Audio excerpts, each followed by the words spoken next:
এটার নাম শিফা এবং তার হাজব্যান্ডের নাম শফিকুল। তো শফিকুল এবং শিফার বিয়েটা হয় পারিবারিকভাবেই। শফিকুল ছিল একজন ওমানের প্রবাসী। তো সে দেশে গিয়েছিল 2 মাসের ছুটিতে। তো সেখানে গিয়ে সে শিফাকে বিয়েটা করে পারিবারিকভাবেই। তো তাদের বিয়েটাও হয় ধুমধাম করেই, অনেক অনেক বড় একটি অনুষ্ঠান করে তাদের বিয়েটা হয়। তো বিয়ের পর 2 মাস ছিল, তো তাদের সাথে একটা ভালো একটা বন্ডিং হয়, মোটামুটি ভালোই চলছিল। তো তারপর তার 3-4 মাস পরে হয় কি, একটি ছেলের সাথে ওই শিফার সাথে পরিচয় হয়। তো পরিচয়টা হয় কিভাবে, তো তার হাজব্যান্ড যখন দেশের বাইরে চলে যায় তখন সে ফেসবুকে একটা অ্যাকাউন্ট খুলে। তো সেখান থেকে একটা ছেলের সাথে পরিচয় হয়। তো ওই ছেলেটারও বাসা ছিল শিফাদের বাড়ির পাশেই হয়। তারপর শিফার হাজবেন্ড যখন দেশের বাইরে চলে যায়, তো তারপর শিফা তার শ্বশুর বাড়িতে প্রায় 2-3 মাসের মতো আর কি ছিল। তারপর ওই শিফা একা একা থাকতো। তো সেজন্য শিফার হাজবেন্ড চিন্তা করে যে শিফার শিফাদের বাসায় গিয়ে থাকুক, সে যখন আবার দেশে ছুটিতে যাবে তখন তার ওয়াইফকে সে নিয়ে আসবে। চিন্তা ভাবনা করে তার ওয়াইফকে, মানে শিফাকে বলে। তো শিফা তারপর তাদের বাসায় চলে যায়। তো বাসায় যাওয়ার পর ওই ছেলেটার সাথে তার সাথে বাসায় যাওয়ার পর তারপর ওই ছেলেটার সাথে শিফা মাঝে মধ্যে এভাবে ইয়েতে দেখা সাক্ষাৎ করতো। তো দেখা সাক্ষাৎ করতো, দেখা করতে করতে ওই ওই ছেলেটার প্রতি শিফা অনেকটা দুর্বল হয়ে পড়ে। কিন্তু ওই ছেলেটা শিফাকে মন দিয়ে ভালোবাসতো না। কারণ শিফা প্রথমে ছিল একজন বিবাহিত মেয়ে। এটা একটা বাস্তবিকতা, বিবাহিত মেয়েদের কোনো অবিবাহিত ছেলে কখনো মন থেকে ভালোবাসতে পারে না। আর ভালোবাসলেও সেটা শুধু দেহের প্রতি থাকে। তো ওই ছেলেটার উদ্দেশ্য ছিল, তার হাজবেন্ড থাকে দেশের বাইরে, তো শিফার থেকে সে মাঝে মধ্যে টাকা নিবে এবং যদি সুযোগ পায় তো তার দেহটাকে ভোগ করবে। তো সে চিন্তা ভাবনা করে ছেলেটা তার সাথে আর রিলেশনশিপে যায়। তো যাওয়ার পর এভাবে তারা দেখা সাক্ষাৎ করতো। তো দেখা সাক্ষাৎ করতে করতে যখন ছেলেটা নাকি বুঝতে পারে যে শিফা তার প্রতি অনেকটা দুর্বল হয়ে পড়েছে, তখন ওই ছেলেটা তার আসল চালটা চালে। আসল ওই ছেলেটার আসল চালটা যেমন, যে ওই মেয়েটার সাথে, মানে শিফার সাথে সে প্রথমে কলের মাধ্যমে তার সাথে অনেকটা ঘনিষ্ঠ হয়। তো তারপর ওই শিফও দিন দিন ওই ছেলেটার প্রতি দুর্বল হয়ে পড়ছিল। তখন ওই একবার তো তারপর ওই সুযোগ বুঝে ছেলেটা শিফাকে এক জায়গায় ঘুরতে যাওয়ার কথা বলে। তো ঘুরতে যাওয়ার কথা বলে, তো শিফাকে একটি হোটেলে নিয়ে যায় এবং হোটেলে যাওয়ার পর আপনারা তো নিশ্চয়ই বুঝতে পারতেছেন যে তাদের সাথে কি হতে পারে না হতে পারে। তো তাদের দুজনের সব কিছু হয়। তো ওই ছেলেটা আবার কি করে, এই যে তাদের সাথে এগুলা যে হয়েছে সেগুলো আবার গোপনে আবার ভিডিও করে রাখে। তো ভিডিও করে রাখে। তো এভাবে আরো কয়েকবার ওই শিফা এবং ওই ছেলেটা একান্ত সময় কাটায়। তো একান্ত সময় কাটানোর পর্যায়ে প্রায় বেশ কিছুদিন চলে যাওয়ার পর শিফা তার শরীরের কিছুটা একজন ডাক্তারের কাছে পরামর্শ নেয় এবং সেখানে যাওয়ার পর ডাক্তার পরীক্ষা করে। তো সে পরীক্ষা করার পর ডাক্তারটা শিফাকে বলে যে শিফা গর্ভবতী। তো এটা শোনার পর শিফা অনেকটা ভয় পেয়ে যায়। তারপর ওই ছেলেটাকে জানায়। ওই ছেলেটা তখন সরাসরি বলে দেয় যে আমি তোমাকে বিয়ে করতে পারবো না, আমি তোমার সাথে জাস্ট এনজয় করার জন্য তোমার সাথে আমি রিলেশনশিপে গিয়েছিলাম। তোমাকে আমি ভালোবাসি না, এটা সেটা, তখন ছেলেটা তাকে সরাসরি এই বলে দেয়। কিন্তু শিফা তো এখন গর্ভবতী হয়ে গেছে, তো শিফা তো এখন তো আর পিছু হাঁটানো যাবে না। কারণ এখন যদি জানাজানিও যদি হয়ে যায়, তার হাজবেন্ড আর তাকে কখনো মেনে নিবে না এইসব কথা যদি জানতে পারে। তো এইসব কথা যখন শিফা ওই ছেলেটার সাথে দেখা করতে চায়, তো দেখা করতে যাওয়ার পর শিফা ওই ছেলেটাকে বিয়ে করার জন্য অনেক জোরাজুরি করে।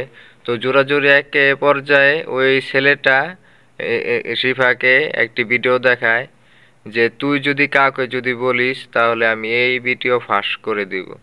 শিফা তো একে তো গর্ভবতী হয়ে গিয়েছে, তো এখন তো তার হাজবেন্ডও ইয়ে মেনে নিবে না যদি জানাজানি যদি হয়ে যায়। আর যদি বাচ্চাটাকে যদি অ্যাবর্শনও যদি করতে যায়, তাহলেও আহ, জানাজানি হয়ে যাবে। তো সেই কারণে শিফাও ওই ছেলেটাকে বলে যে আমাকে এই ভিডিও দেখে লাভ নেই, আপনার আমাকে বিয়ে করতেই হবে। আপনার যদি ইচ্ছা হয় আপনি এই ভিডিও ফাঁস করে দিতে পারে, তাহলে করে দেন, সমস্যা নেই আমার আমার কোনো। তারপর তারপরও ওই ছেলেটা ওই বলে যে আমি তোকে কখনো বিয়ে করতে পারবো না, আমি তোকে ভালোবাসি না। তুই যদি আমাকে যে বিয়ে করতে চাস তাহলে তোরে আমি মাইরা ফেলাম। আর এইসব এইসব নানা রকম কথাবার্তা বলে শিফাকে অনেক ভয়ে দেখায়। কিন্তু শিফাও তো নাছোড় বান্দা, কারণ সে তো বুঝে গিয়েছিল যে এখন তার আর পিছু হাঁটানোর কোনো রাস্তা নেই। কারণ এটা জানার জন্য হয়ে গেলে তাকে তাদের বাসায়ও জায়গা দিবে না, আর তার হাজবেন্ডও তাকে কখনো মেনে নিবে না। তো যাই হোক, এভাবে এ- এভাবে অনেকে ইয়ে কান্নাকাটি করে। তো তারপর ওই ছেলেটা শিফাকে বলে আচ্ছা ঠিক আছে, তোকে আমি বিয়ে করবো, তুই এখন বাসায় যা, তারপর আগামীকালকে তুই আসিস। তুই আরো তো তুই এখন বাসায় যা, কাগজপত্র তো আনতে হবে, তোর আইডি কার্ড, ইয়ে যাবতীয় কাগজপত্র নিয়ে আয়, তোরকে আমি কালকে বিয়ে করবো। তো এটা বলে ছেলেটা ওই মেয়েটাকে পাঠিয়ে দেয়। তো মেয়েটাকে পাঠিয়ে দেওয়ার পর ওই ছেলেটা কি করে, ওই তাদের এলাকা ছেড়ে ওই ছেলেটা চলে যায়। ওই ছেলেটা পালিয়ে চলে যায়। তো পালিয়ে চলে যাওয়ার পর ওই মেয়েটা যখন নাকি শুনতে পারে যে ওই ছেলেটা পালিয়ে গিয়েছে, তখন তো শিফার পুরো মাথা নষ্ট হয়ে যায়। তখন ওই শিফা ডাইরেক্ট ওই মেয়েটার তখন ওই শিফা ডাইরেক্ট ওই ছেলেটার বাসায় গিয়ে উঠে, এবং বিয়ের জন্য সে ওই তার ওই ছেলেটার বাবা মাকে অনেক প্রেশার ক্রিয়েট করে। কিন্তু একজন বিবাহিত মেয়েকে যার নাকি রানিং সংসার চলতেছে, তার সাথে তো আর এত সহজে তো আর ওই ওই ওই ছেলেটার বাবা মা বিয়ে দিতে রাজিও হবে না, এটাই স্বাভাবিক। তো তারাও ডাইরেক্ট নানা রকম গালিগালাজ করে শিফাকে, সে বাসার থেকে তাড়িয়ে দেয়। তো বাসা থেকে তাড়িয়ে দেয়, এদিক দিয়ে ওই শিফাদের বাসা, তারপর তার হাজবেন্ডের বাসা, সব দিক দিয়ে জানাজানি হয়ে যায় যে শিফা একটা ছেলের সাথে পরকীয়া করেছে, এবং পরকীয়া করে এখন সে গর্ভবতী। তো এটা শোনার পর তো শিফার অনেক বদনাম হয়ে যায়। তো শিফা এদিক দিয়ে ওই ছেলেটাও এখান থেকে, তো এদিক দিয়ে ওই ছেলেটাও পালিয়ে গিয়েছে, তাকে মানিয়ে তাকে মেনে নিচ্ছে না। তো শিফা আর কি করবে, এগুলো আর এ- এ- এগুলো আর মেনে নিতে পারছিল না। তো শিফা গিয়ে ফাঁসি দিয়ে মারা যায়। তো এ ছিল আজকের ঘটনাটা। তো আমি পরিশেষে একটা কথাই বলবো যে পরকীয়ার ফল কখনো ভালো হয় না। আর কোনো অবিবাহিত ছেলে কখনো কোনো বিবাহিত মেয়েকে, অন্তত যাদের সংসার নাকি কন্টিনিউ চলতেছে, তাকে কখনো ভালোবাসতে পারে না। কারণ আর এগুলার বিচার আল্লাহ তাআলাই করে। কারণ একজনের সংসার, একজনের স্বপ্ন ভেঙে তুমি আরেক জনের সাথে স্বপ্ন দেখবা, এটা আল্লাহ কখনো মেনে নেবে না। কারণ এতে আল্লাহ তাআলার আরশ কেঁপে উঠে। তুমি যখন তোমার হাজবেন্ডকে ঠকাও, লুকিয়ে লুকিয়ে এক একটা করো, এতে আল্লাহ তাআলার আরশ কেঁপে উঠে। বুঝতে পেরেছো? তো আর পরে কি আর ফল কখনোই ভালো হয় না, সবসময় ভয়ানক হয়, সবসময় করুণ হয়।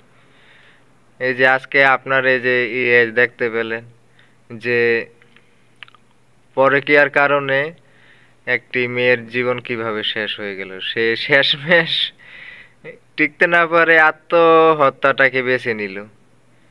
কিন্তু সে যদি আজকে পরকীয়া যদি না করতো, সে এই ভুলটা সে এই ভুলে যদি পা যদি না দিত, তার হাজবেন্ড থাকতো, তার সংসার থাকতো, তার বাবা মা থাকতো, সেও এখন বেঁচে থাকতো। তো যাই হোক, আজকের ঘটনা এই পর্যন্তই। ভিডিওটি কেমন লাগলো সবাই কমেন্ট করে জানাবেন। তো আবারও কথা হবে, দেখা হবে। সবাই ভালো থাকুন, সুস্থ থাকুন। আসসালামু আলাইকুম, আল্লাহ হাফেজ।